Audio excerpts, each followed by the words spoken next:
Welcome to the channel. Today we're diving into a platform that's redefining how developers and AI agents interact with massive codebases. This is Sourcegraph, and I'm giving you a full walkthrough and honest review. Opening up the homepage, you're immediately hit with their core promise: code understanding for both humans and agents. This isn't just another code search tool. It's a platform built specifically to tackle the sprawl and complexity that comes with AI-driven development.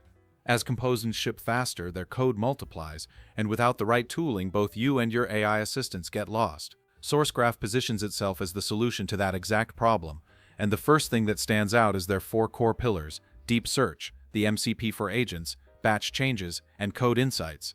Let's start with the star of the show, deep search. It's designed to give you clear contextual answers across millions of lines of code and thousands of repositories.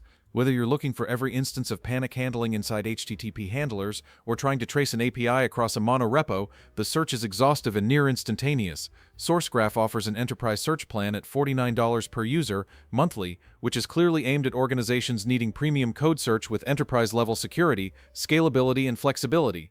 This tier includes the full suite of advanced features like deep search, batch changes, code insights, code navigation, and code monitoring, and it operates on a single-tenant cloud deployment for enhanced isolation and control. It supports all popular coding languages and packs in comprehensive admin and security features. But there's no self-serve sign-up. You have to contact sales to purchase, indicating this is built for serious enterprise buyers rather than individual developers. Thanks for watching. See you later.